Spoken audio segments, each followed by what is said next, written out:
इस कार्यक्रम के पुण्यार्जक हैं श्रीमती कमला देवी, धर्मपत्नी स्वर्गीय श्री अशोक जी शाह बजाज मातुश्री, श्री विनीत कुमार प्रतिमा, अमित कुमार अमिता, धीरज कुमार कामिनी, अभिनव मनीषी, तनिष्का, वर्धिनी, सिद्धार्थ, चैतन्य, नितांत जैन शाह बजाज, पुत्री दामाद, हर्षा, आशीष कुमार, लावण्या, भविक एवं समस्त शाह बजाज परिवार अजमेर। जीवम जीवम दव्वम जिन्वर वसेण जिणनी दिठम देविंद विंद वंदम वंदे तम सर्वदा शिरसा। नमो हरिहं ताणं नमो सिद्धाणं नमो आयरीयाणं नमो वज्रायाणं नमो लोये सव्विसाहुणं। जय बोलिए अंतिम तीर्थंकर विनायक श्री महावीर भगवान की, परम पूजनीय आचार्य भगवान गुरुदेव श्री वसुनंदी जी मुनिराज की, अहिंसा में विश्व धर्म की। जय बोलिए पवित्रानंद जी महाराज की, समस्त मुनि संघ की। सभी उपस्थित धर्म प्रेमी पुण्य आत्मा एवं महानुभाव, धर्मात्मा व्यक्ति जब धर्म करता है तो वह अपने जीवन में उन पाप कर्मों से बचना चाहता है जिससे वह अपने धर्म की रक्षा करता है, और अपने जीवन में उन पाप क्रियाओं से बच कर के वह उस मार्ग पर चलना चाहता है जिससे वह शाश्वत अवस्था को प्राप्त कर ले। लेकिन वह ये नहीं जान पाता कि ऐसी कौन सी क्रिया है कि जिसके माध्यम से मेरा धर्म खराब हो जाएगा, मेरा धर्म नष्ट हो जाएगा।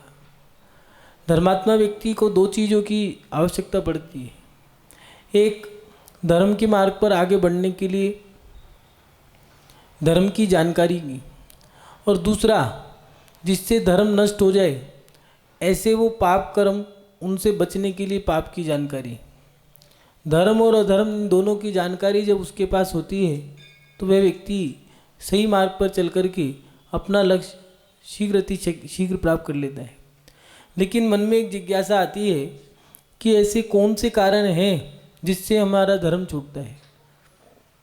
हम मोक्ष जाना चाहते हैं, हम जानते हैं कि जब हम मोक्ष का पुरुषार्थ करेंगे तो हमें स्वर्ग अपने आप ही स्वतः ही मिल जाएगा। जैसे गेहूं की फसल करने वाले को भूसे का लाभ अपने आप हो जाता है, ऐसे ही धर्मात्मा व्यक्ति सोचता है कि मैं तो मोक्ष का पुरुषार्थ करता हूँ, बाकी कोई भी देव गति है वो मुझे मिल जाएगी। किंतु एक सवाल खड़ा होता है कि ऐसे कौन से कार्य हैं जो नरक जाने का काम करते हैं। नरक का बीज है क्या, ये एक सवाल खड़ा होता है कि क्या है नरक का बीज। तो महानुभाव, आचार्यों ने, नीतिकारों ने, महात्माओं ने अलग अलग समय पे अलग अलग नरक की व्याख्या करी है। आचार्य उमा स्वामी जी ने तत्वार सूत्र में लिखा, भववारम परिकृतम नारकस्य उचाहा। बहुत आरंभ बहुत परिग्रह नरक का कारण है। जितना आरंभ सारंभ करोगे, जितना परिग्रह पढ़ाओगे, उतना उतना आप दुखी होते जाओगे और आपका आर्त ध्यान बढ़ता चला जाएगा और आप नरक के द्वार पर पहुंच जाओगे। 7 व्यसन 7 नरक के द्वार हैं, ऐसा आचार्य वसुनंदी स्वामी जी ने वसुनंदी शावकाचार्य में लिखा। जुआ खेलना, मांस, मद, वेश्यागमन, शिकार, चोरी, परिस्त्री का सेवन करना, ये 7 व्यसन दिए हैं। इन 7 व्यसनों का अगर कोई सेवन करता है तो वह व्यक्ति नरक के द्वार पे जाके खड़ा हो जाता है। 7 नरक के द्वार बता दिए, 7 व्यसन दे दिए। आचार्य मार्कंड स्वामी जी ने लिखा कि रात्रि भोजन करना मांस के समान है और मांसाहारी व्यक्ति नियम से नरक जाता है, इसलिए उन्होंने रात्रि भोजन को नरक का द्वार बताया। सिद्धांत चौकती नेमिचंद स्वामी जी उन्होंने लिखा कि नारति नारकी, जिसके हृदय में प्रेम नहीं है उसके हृदय में क्रोध होगा, क्षमा नहीं होगी। जिनके अंतरंग में वात्सल्य होता है वो सबके साथ रह लेते हैं, समूह के साथ रह लेते हैं। लेकिन जिनके अंदर प्रेम नहीं है वहाँ क्रोध होता है और क्रोधी व्यक्ति अपनी गति बिगाड़ लेता है। इसलिए आचार्य सिद्धांत चक्रवर्ती नेमिचंद स्वामी जी ने, सिद्धांत चक्रवर्ती स्वामी जी हुए, उन्होंने लिखा नारति नारिका, जो जिसके अंदर प्रेम नहीं है, हृदय में वात्सल्य नहीं है, वो व्यक्ति नरक जाने का मार्ग ढूंढ चुका है, नियम से नरक जाएगा।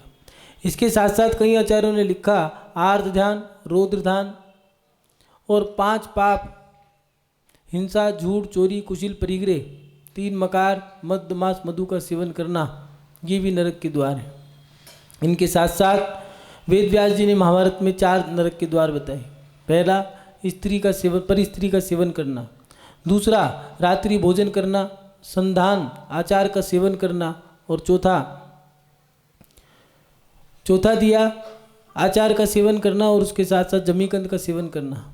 वेद व्यास जी ने महाभारत में लिखा ये 4 द्वार नरक के द्वार खोलने के कारण है। 4 क्रिया अगर कोई करता है तो वो नरक जाने की तैयारी कर रहा है। वेद व्यास जी के साथ साथ गोस्वामी जी ने लिखा कि दुष्ट संग नहीं देत विधाता, या से भलो नरक को बासा। दुष्ट की संगति नरक का द्वार दिलाती है। हे भगवान, मुझे दुष्ट की संगति नहीं चाहिए। सांप की जिह्वा में जहर होता है, बिच्छू के डंक में जहर होता है, मधुमक्खी के डंक में जहर होता है, लेकिन दुष्ट तो ऐसा है जिसकी रग रग में जहर होता है। इसलिए दुष्ट संग नहीं देत विधाता, या से भलो नरक को बासा। वेद व्यास जी ने महाभारत में लिखा कभी दुष्ट की संगति मत करना। अगर दुष्ट की संगति करोगे तो नियम से आप नरक जाओगे, क्योंकि वो दुष्ट आपको दुष्ट बना देगा। महात्मा कबीरदास जी ने लिखा ये निंदक ना मिले एक भी, पापी मिले 1000। एक एक निंदक के सिर पे लाखों पापी का भार। पापी को सुधार दूंगा, पापी तो सुधर सकता है, लेकिन निंदक को सुधारना सरल नहीं है। वो मेरे मुंह पे कुछ कहेगा, उसके मुंह पे कुछ कहेगा। जो व्यक्ति तुमसे कहे सुनो मैं तुमसे एक बात कहना चाहता हूँ लेकिन किसी को बताना मत, उसने उसकी बात तुमसे कह दी, लेकिन विश्वास रखना वो व्यक्ति 1 नंबर का झूठा है। जिसने तुमसे कहा है कि किसी को मत कहना, उससे भी जाके कहा कि सुनो मैं उसके बारे में तुम्हें कुछ बताता हूँ, लेकिन उससे मेरी ये बात किसी से कहना मत। जो बात को लगा करके पहले ही कह दे कि किसी से मेरी बात मत कहना, उसके मन में शंका है क्योंकि वो गलत है, इसलिए उस व्यक्ति पे कभी विश्वास मत करना। वो निंदक है, वो उसकी तुमसे कह रहा है, तुम्हारी उससे जाके कहेगा। इसलिए अपने जीवन में निंदक से बचो। आचार्य अमोघवर स्वामी जी प्रश्नोत्तर रत्मालिका में उन्होंने लिखा कि निंदा करने वाला, गुरु निंदा, सबसे बड़ा विश्व का सबसे बड़ा जो जहर है वो है पोटेशियम साइनाइड। अगर उसको रख दिया जाए तो उसकी वो हवा में फैल जाए तो लाखों लोग मर जाएंगे। लेकिन उन्होंने लिखा कि उससे भी बड़ा कोई जहर है तो वो जहर है गुरु निंदा। गुरु की निंदा करने वाला व्यक्ति नियम से नरक गति का बंध बांधता है, नरक का रास्ता खोल लेता है। महानुभाव, अलग अलग आचार्यों ने अपने अपने समय में अपने अपने अनुसार अपने विचारों को रखा और उन्होंने बताया कि नरक के द्वार क्या है। आचार्य कुंदकुंद स्वामी जी ने रेणसार में लिखा नहीं दानम नहीं पूया नहीं सीलम नहीं गुणम न चरितम, जो जैना भणिया ते नरिया होंती कुमाणी सतरिया। जो नहीं दान देता है, ना ही पूजा करता है, ना ही सील व्रतों को पालन करता है, और ना ही गुण का और ना ही चरित्र पालन करता है, ना ही उसके अंदर कोई गुण है, ऐसा जिनेन्द्र भगवान ने कहा है कि क्या कहा कि वह ऐसे व्यक्ति कुमानस है, नरक गति के बंद नारकी हैं और कुभोग मुंह में जन्म लेने वाले हैं। हमारे जीवन में अगर हमें नरक जाना है तो दान धर्म मत करो। अगर नरक जाना है तो धर्म से जितनी विपरीत क्रियाएं हैं, अच्छी अच्छी जितनी क्रियाएं उनको छोड़ दो, आप नरक गति का बंध बांध लोगे, नरक बहुत सरलता से चले जाओ। जितना पाप है, जितना ज़्यादा पाप है जितना करोगे उतना नरक गति की ओर जाओगे। अलग अलग समय में सभी आचार्यों ने अलग अलग दिया है। देवशास्त्र गुरु की निंदा करना, भगवान का अपमान करना, गुरु का अपमान करना, ये सब नरक के कारण बता दिए। फिर स्वर्ग के कारण क्या है? नरक और स्वर्ग हमारे हाथ में, हम चाहें तो नरक भी जा सकते हैं, हम चाहें तो स्वर्ग जा सकते हैं। एक माँ के 2 बच्चे, एक राजा है एक भिखारी है। एक परिवार के 2 भाई जिनकी कहानी आप सब लोग जानते हैं, एक कौरव हुए एक पांडव हुए, एक मोक्ष गए एक नरक गए। राम, लक्ष्मण, भरत, शत्रुघ्न, महाराज दशरथ और केकई, कौशल्या, सुमित्रा, ये एक परिवार है और इस परिवार के बच्चे कैसे हैं कि पिता के वचन का पालन होना चाहिए तो एक बेटा वनवास की ओर चला जाता है। लोग कहते हैं कैकेयी ने 2 वचन मांगे, 2 वचन नहीं मांगे।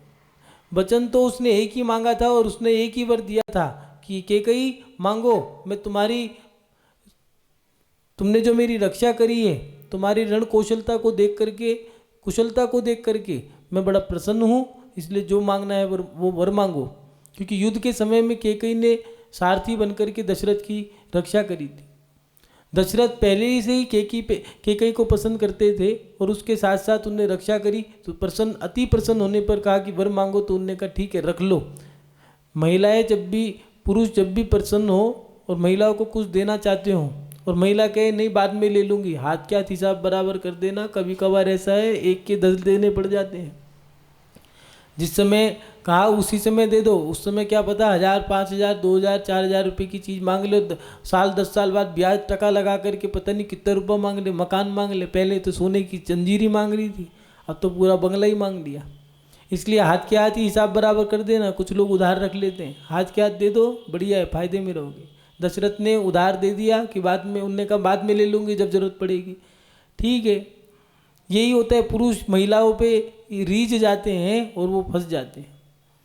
और उसने बाद में एक वर मांग लिया कि दशरथ को जब वैराग हो गया, वो वनवास के लिए जाने लगे, तो कैकेयी को लगा कि पिता को मैं छोड़ आई, पति मुझे छोड़ जाएगा, और पति को जाता हुआ देख करके, पिता को जाता हुआ देख करके मेरा बेटा भी इनके साथ चला जाएगा, अब क्या किया जाए।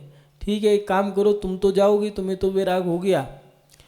दर्पण में सफ़ेद बाल देख रहे थे और उनको वैराग हो गया, और वैराग होकर के जैसे ही घर छोड़ने लगे तो कैकेयी समझ गई कि ये तो रुकेंगे नहीं, अब क्या किया जाए। तो उन्होंने कहा एक काम करो, ये राज्य जो तुम दे रहे हो मेरे बेटे को दे दो, नहीं तो मेरा पुत्र भी तुम्हारे साथ चला जाएगा। दशरथ ने कहा कि नहीं, ये राज्य तो राम को देना चाहिए क्योंकि बड़ा भाई तो वही है। तो उन्होंने कहा कि नहीं, तुमने मुझे पूर्व में एक वचन दिया था कि जो मांगना है मांगो, वो मैं आज मांगती हूँ। उस समय मांगती तो एक रथ मांग लेती, सोना चांदी मांग लेती, एक राज्य मांग लेती, अब ब्याज लगा के पूरा का पूरा राज्य ही हड़प लिया। और उसने क्या कहा कि मुझे कुछ नहीं चाहिए, ये राज्य जो है मेरे बेटे को दे दो। दशरथ ने सोच लिया कि ठीक है, संसार कैसा है, और वैराग बढ़ गया। वैरागी को जितना रोकोगे उतना उसका वैराग बढ़ता है। कुछ लोग जब दीक्षा लेने वाला, घर छोड़ने वाला, उसको जब रोकते हैं तो उसका वैराग इतना बढ़ता है उनके रोकने से। वो देखता है कि मोह के आवेश में आके व्यक्ति कितना गलत कर रहे हैं। पहले वही मैं बेटा था, आज वो मुझे मार रहे हैं, वही मुझे पीट रहे हैं, और वैराग बढ़ता है। दशरथ के साथ भी यही हुआ। उनने कहा देख संसार की क्या दशा है, मुझे क्या लेना क्या देना। ठीक है, भरत को राज्य दिया और दीक्षा लेकर के कल्याण कर लिया। इधर राम को जब पता लगा पिताजी ने वचन दिया है कि कैकेयी मांगो, तो उन्होंने कहा कि ठीक है, पिताजी के वचन का पालन करने के लिए मैं राज्य छोड़ता हूँ, भरत तुम राज्य करो। भरत कहता है नहीं भैया, राज्य तो तुम्हारा है, बड़े के रहते हुए छोटा राज्य कैसे करेगा, राज्य तुम करो। कैसे संस्कार थे। विश्वामित्र और महाराज जनक सभी लोग बैठे हैं, रामचंद्र जी वनवास को चले गए, जंगल में बैठे हुए, और न्याय करना है।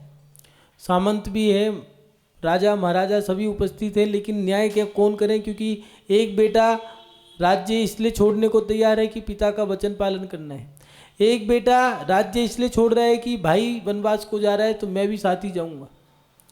कैसी दुविधा है। महाराज जनक को बुलाया और जनक ने कहा ठीक है, न्याय करते हैं। दोनों की बात सुनी तो कहने लगे राम, ये भी एक ऐसा दृश्य है कि एक भाई को राज्य देने के लिए भाई जंगल को चला जाए, पिता के वचन का पालन करने के लिए एक भाई घर छोड़ करके जंगल वनवास को चला जाए, ये मैंने कभी नहीं देखा।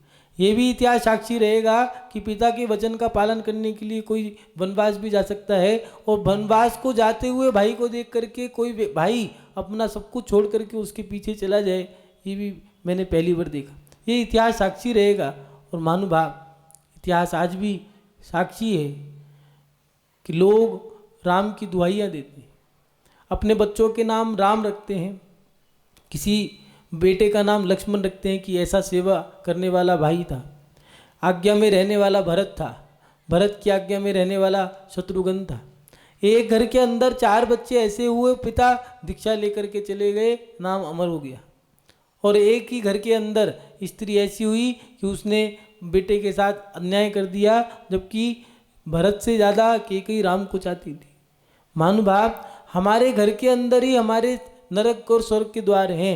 हम चाहें तो नरक भी जा सकते हैं, हम चाहें तो स्वर्ग भी जा सकते हैं। कौरव और पांडव दोनों एक ही कुल के पुत्र थे, लेकिन दोनों में ऐसा घमासान युद्ध हुआ कि मैं सुई की नोक जितनी जमीन भी नहीं दे सकता, ऐसा दुर्योधन ने कह दिया। लेकिन पांडवों ने कहा तुझे जो लेना है ले ले, हमें तो हमारे हिस्से का देना हो दे दे। लेकिन उन्होंने कहा ये भी नहीं तो ठीक है, न्याय के लिए हम युद्ध लड़ेंगे। और युद्ध लड़ने के बाद जैसी विजय प्राप्त करी, वनवास चले गए, दीक्षा ले ली। 5 पांडवों में से 3 मोक्ष गए, 3 स्वर्ग चले गए, सर्वार सिद्धि। महानुभाव, क्या ऐसी सोच हमारी है या नहीं है? विचार करें कि हम कैसे विचारों को लेकर के जी रहे हैं, हमारे मन में परिणाम कैसे हैं। नरक और स्वर्ग हमारे पास ही हैं, हमारे हाथ में ही हैं। हम चाहें तो नरक का बीज भी बो सकते हैं, हम चाहें तो स्वर्ग का बीज भी बो सकते हैं। राजा सैनिक और चेलना मुनि महाराज पे उपसर्ग किया और चेलना ने उपसर्ग दूर किया। एक देवी बन गई, सती बन गई और देव पर्याय को प्राप्त कर लिया, और एक नरक चला गया। नरक के काम करना भी हमारे हाथ में है, हम चाहें तो स्वर्ग के काम भी हम कर सकते हैं। सब कुछ हमारे हाथ में, हमारे पुरुषार्थ पे टिका है। लेकिन हम कर क्या रहे हैं? जिन बेटों के आने से जिनके बेटे माता पिता की आज्ञा में रहते हैं, वो बेटे ये सोच लो कि अपने जीवन में आनंद लेने वाले काम कर रहे हैं और अपने जीवन में अच्छी गति के पात्रता के काम कर रहे हैं। जो माता पिता की सेवा कर रहे हैं, माता पिता की आज्ञा का पालन कर रहे हैं, मंदिर जा रहे हैं, पूजा पाठ कर रहे हैं, धर्म ध्यान कर रहे हैं, दान कर रहे हैं, सेवा कर रहे हैं, ये कार्य अगर कोई व्यक्ति कर रहा है तो सोच लो कि वो व्यक्ति अपने जीवन में स्वर्ग गति के बंध बांध रहा है, स्वर्ग के जाने के लिए रास्ते खोलता जा रहा है। लेकिन कुछ लोग ऐसे होते हैं, नास्तिक हैं, उन्हें भगवान पे विश्वास ही नहीं है। हम भगवान पे विश्वास नहीं करते, हम मंदिर नहीं जाते। तो भैया विश्वास किस पे करते हो? संसारिक व्यक्ति पे विश्वास कर लेगा, पत्नी पे विश्वास कर लेगा, यार दोस्तों पे विश्वास कर लेगा, माँ बाप की बात पे विश्वास कर लेगा, लेकिन भगवान पे विश्वास नहीं करेगा। मंदिर नहीं जाते, पूजा पाठ नहीं करते, दान धर्म नहीं करते, जिनको लोग व्यवहार में नास्तिक कहते हैं। कुछ बच्चे ऐसे होते हैं जो माता पिता का अपमान करते हैं। जिन बच्चों के होते हुए भी माता पिता को घर से बाहर रहना पड़े, वृद्धाश्रम में रहना पड़े, सोच लेना वो नरक का बीज है। जिन माता पिता ने अपने बच्चों को संस्कार नहीं दिए हैं, वो बच्चे बड़े होते जा रहे हैं और वो बच्चे दूसरी दिशा में निकलते जा रहे हैं, तो सोच लेना उन माता पिता ने नरक का बीज बो दिया है और वो बच्चा धर्मात्मा नहीं है, वो नरक की क्रियाएं कर रहा है। शराब पीना, जुआ खेलना, मांस खाना, परिस्त्री का सेवन करना, ये सब काम नरक जाने के हैं। जिन बहुओं के आने के बाद घर के बंटवारे हो जाएं, घर में हिस्सा हो जाए, जिस बहू के आने से घर में कलह हो जाए, लड़ाई झगड़ा हो जाए, माता पिता परेशान होने लगे, घर के भाई भाई में बंटवारा हो जाए, घर के टुकड़े हो जाएं, वो सोच लेना वो बहू नहीं आई है, वो आपने नरक नारकी को लिया है, वो नरक का बीज आपने घर के अंदर स्थापित कर लिया है, वो आपके घर को बर्बाद कर रहे हैं। महानुभाव, देव निंदा, गुरु निंदा, ये 4 लोग बैठ गए हैं आपस में, इधर की ना उधर की, लेना नहीं देना नहीं करना नहीं कुछ, लेकिन चर्चाएं करनी है। प्राय करके ये काम कब होते हैं? या तो दुकान पे बैठ करके होते हैं, नहीं तो दुकान तो बंद हो गई 8 बजे 7 बजे 8 बजे तक। अब क्या करें? चलो भैया 4 चौकड़ी बैठ गई हैं, 4-6 लोग बैठ गए हैं और इधर उधर की चर्चा करते रहे। 2-3 विषय ऐसे हैं जो फोकट के हैं। एक तो राजनीति का, माँ बम फोड़ दिया, उसने ऐसा कर दिया, इसने वैसा कर दिया। दूसरा भोजन का, भोज्य सामग्री घट गई है, बढ़ गई है, महंगाई बढ़ गई, महंगाई घट गई। कोई आदमी नहीं मरा महंगाई बढ़ने से ना घटने से।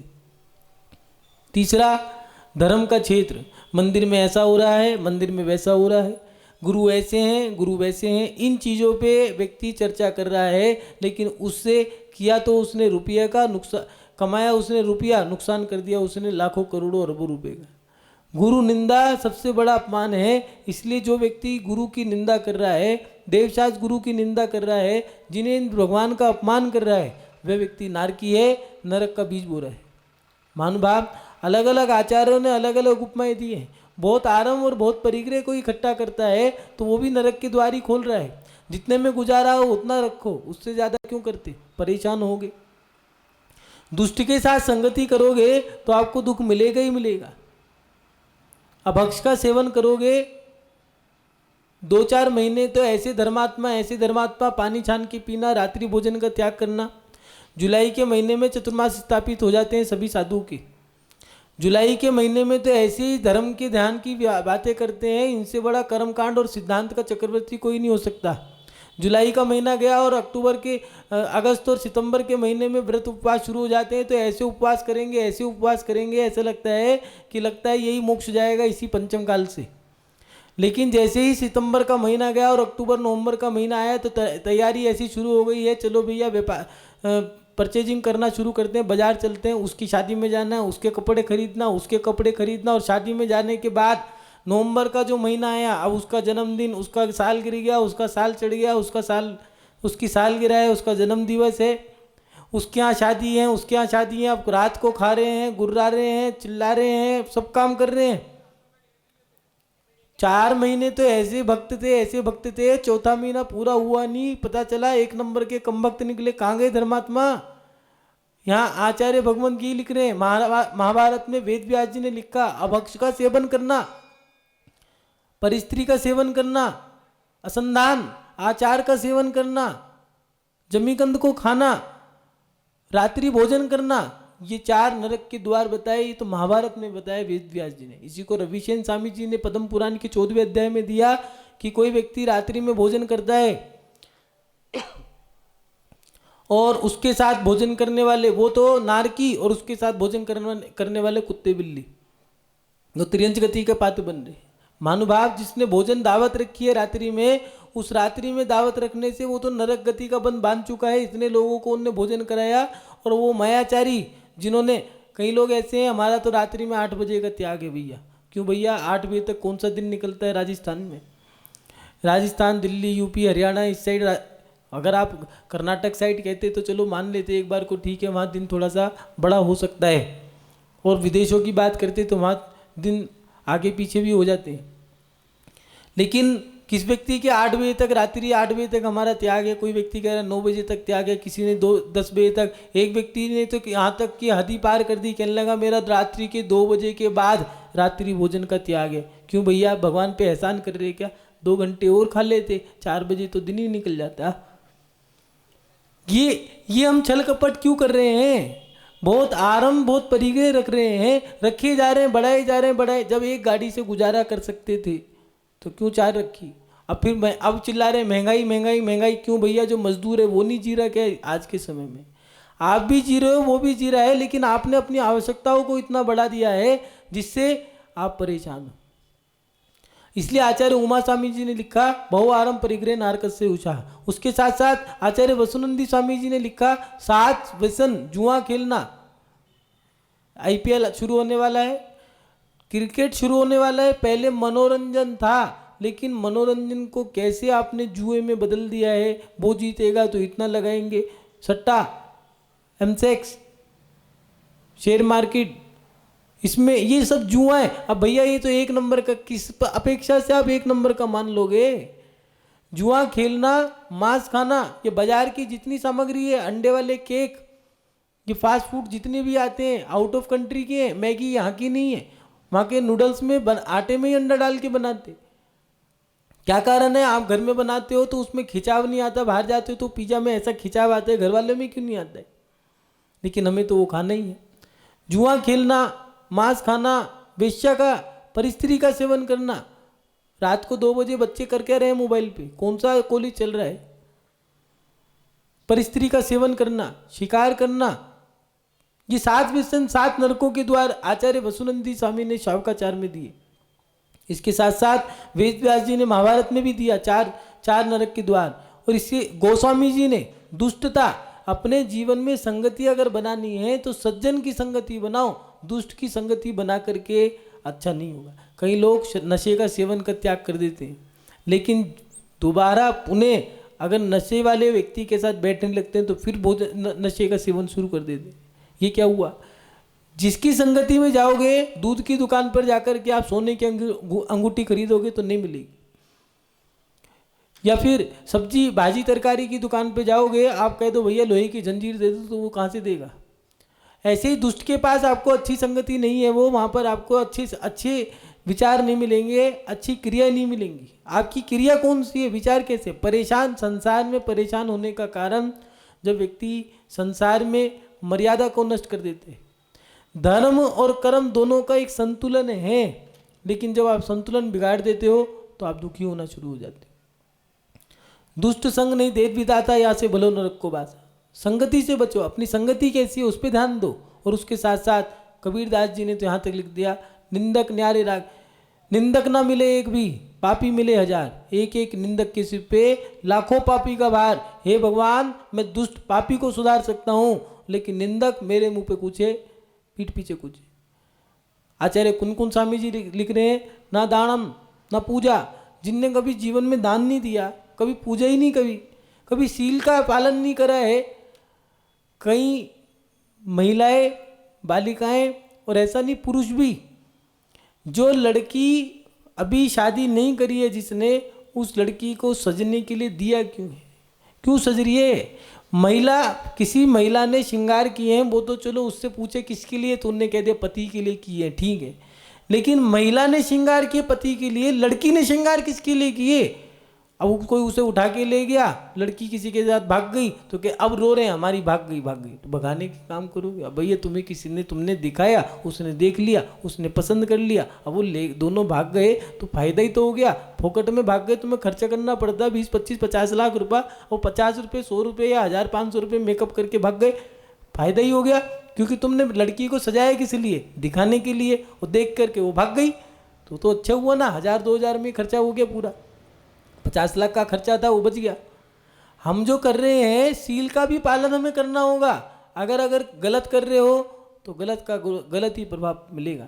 महानुभाव, गलत का फल अच्छा नहीं हो सकता है। हमें अपने जीवन में दान भी देना होगा, पूजा भी करनी होगी।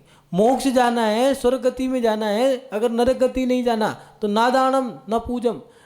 जिनने दान नहीं दिया, पूजा नहीं करी, कभी सील का पालन नहीं करा है, उसके साथ साथ कभी जीवन में उसके कोई ना तो गुण है, जरा सी बात हुई नहीं गुस्सा आ गया, क्या जरूरत थी गुस्सा करने की? दुनिया भर का अहंकार बढ़े, नीचे जमीन पे बैठ ही नहीं सकता। मुझे झाड़ू मारने को क्यों कहा? तुम जानते नहीं मैं अध्यक्ष हूँ। जब व्यक्ति कुछ नहीं था तो वो मंदिर में झाड़ू भी मार दे, जूते चप्पल भी उठा के रख देता है। लेकिन जब व्यक्ति पदाधिकारी बन गया है, अगर कोषाध्यक्ष बन गया, मंत्री बन गया, अध्यक्ष बन गया है, या फिर कोई प्रभारी बन गया है, तो भैया मैं झाड़ू नहीं मार सकता। क्यों? क्योंकि मैं तो बड़ा हूँ। हमारे हाथ में सब कुछ है, हम जैसा चाहें वैसा कर सकते हैं। कुछ लोग संसार को देखते हैं, बुरा है, बुरा है, बुरा है। आचार्य कुनकुन स्वामी जी ने कहा, सबत्त सुंदर होलोए, पूरा संसार सुंदर है, नजरिया तुम्हारे हाथ में। तुम चाहो तो व्यक्ति के दोषों को देख सकते हो, तुम चाहो तो गुणों को देख सकते हो। जो देखोगे वो मिलेगा। अपने जीवन में अच्छा करने का प्रयास करें, अपने जीवन में अच्छी गति का बंद, अच्छी आयु का बंद करने का प्रयास करें।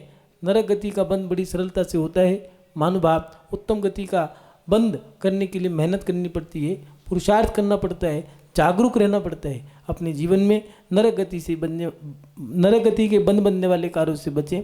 स्वर्ग गति के या मोक्ष प्राप्ति के कारणों को आप बढ़ाएं, अपने जीवन में अपनी आत्मा का कल्याण करें। इन्हीं भावनाओं को भाते हुए कि आपका शुभ हो, मंगल हो, अपनी सब श्रृंखला को विराम देता हूँ। जय बोलिए परम पूज्य आचार्य भगवान गुरुदेव श्री वसुनंदी जी मुनि महाराज की, अहिंसा में विश्व धर्म की। श्रीमती कमला देवी धर्मपत्नी स्वर्गीय श्री अशोक जी शाह बजाज मातुश्री, श्री विनीत कुमार प्रतिमा, अमित कुमार अमिता, धीरज कुमार कामिनी, अभिनव मनीषी, तनिष्का वर्धिनी, सिद्धार्थ, चैतन्य नितांत जैन शाह बजाज, पुत्री दामाद हर्षा आशीष कुमार, लावण्या भविक एवं समस्त शाह बजाज परिवार अजमेर।